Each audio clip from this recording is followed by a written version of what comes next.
guys, Councillor Lisa Robinson here with your March Council meeting highlights. First, I'm pleased to share that my notice of motion to remove the pickleball courts at Shadybrook Park passed unanimously. This was necessary to restore residents' quality of life, as their health and homes were severely impacted by the excessive noises. Sadly, this could have all been avoided. No noise study was done before installation, despite known issues across Canada. And now taxpayers are on the hook for over $310,000 in installation, noise studies, temporary barriers, and then the removal costs. Another example of poor planning and wasted public money. Just like the thousands wasted on the skate park when they used slippery paint, making the park unsafe.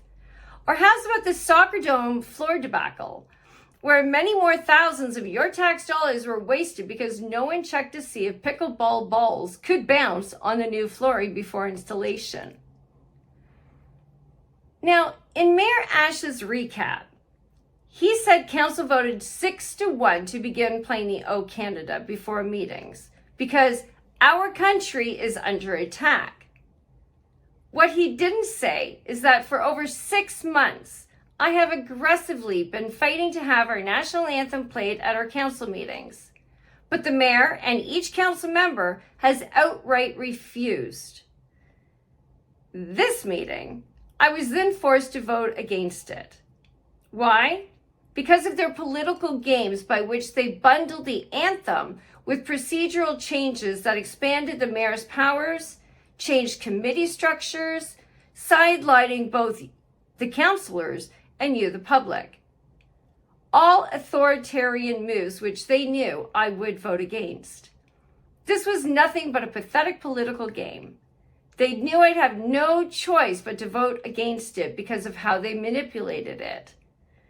The whole idea was mine a half a year ago, yet they hijacked it to play their fake Team Canada act. None of them, in my opinion, are patriotic. I'm the only member of council who always proudly has worn the Canadian flag on my lapel. The only councillor who has the Canadian flag displayed proudly in both of her offices. A Canadian flag sticker is also on my parking spot and on my office door. Unlike a couple of the councillors who instead only fly special interest flags on their office doors. I also made a point when I was elected of having the Bill of Rights and the Charter of Rights to be given to each member of council for their offices. And then some were found in the garbage. This juvenile political game the mayor and councillors play have no place in government. Again, for over 6 months, they refused to support my motion to play the national anthem. And now they've hijacked it and loaded it with authoritarian measures to force me to vote against my own idea. And they should be ashamed. They care more about petty manipulation than honest leadership. Just take a look at how they're spending millions of your tax dollars to renovate council chambers. So it's going to resemble a courtroom, not an inviting "we work for you, the people" space. And like a courtroom, the mayor, CIO, and the city clerk will now dominate the room like judges. Yep, the corporation of the City of Pickering staff will be at the focal point, not your elected representatives. This is a dangerous shift in governance. Next, council discussed a Buy Canadian policy that will be coming forward next month. Sounds patriotic, but is economically flawed.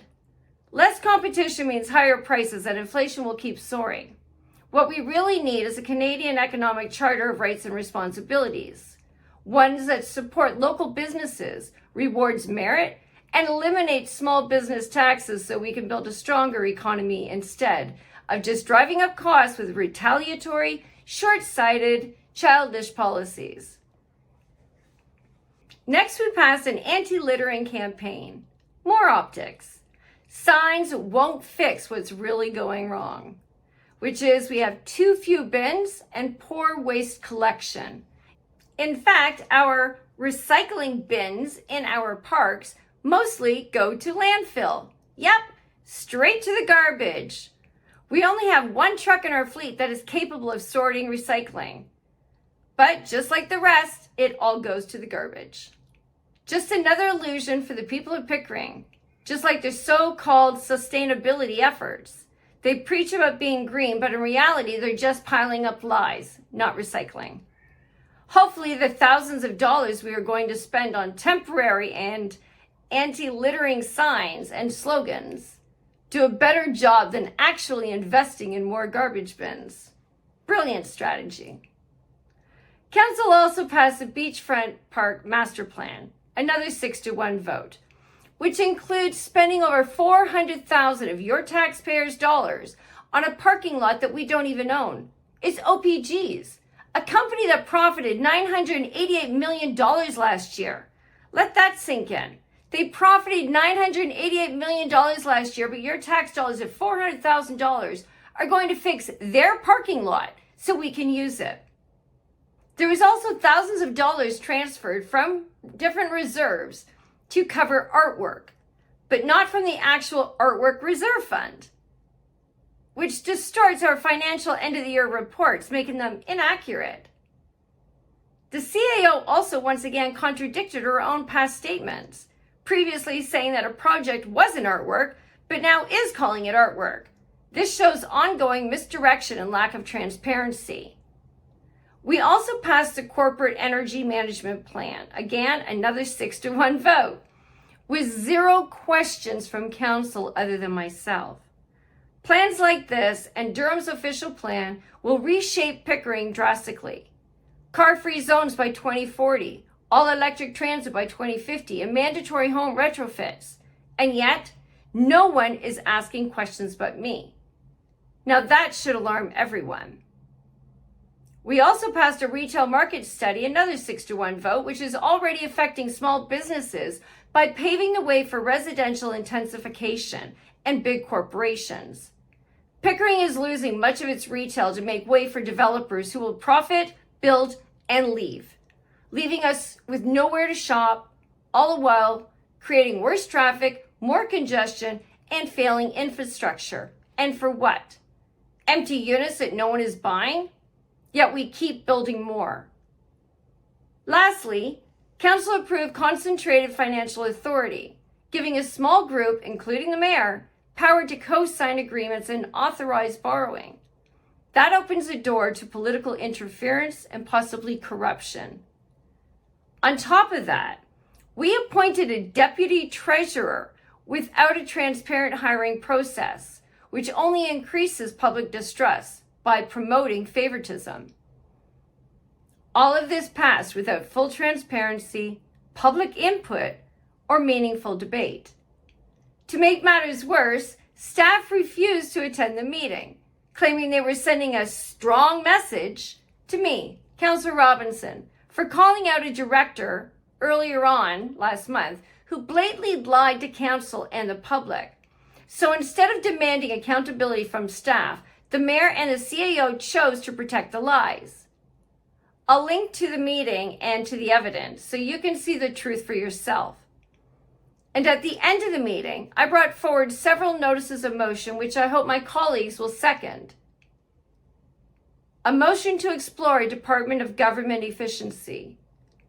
A notice of motion to protect municipal autonomy from external influences. A notice of motion to increase mail-out boundaries for public meeting notifications. A notice of motion requiring cameras stay on for all staff, committee, and council members during virtual meetings. And lastly, a notice of motion to revoke the climate change state of emergency from 2019, I believe it was. I am Councillor Lisa Robinson, and that's your council highlights for the month of March. And I am the People's Councillor. And remember, above all else, you the people come first. And as a true patriot, I am committed to telling you the truth no matter the cost. So if you want honesty, transparency, and leadership that puts you first, follow me. Thanks for watching. See you next month, and God bless.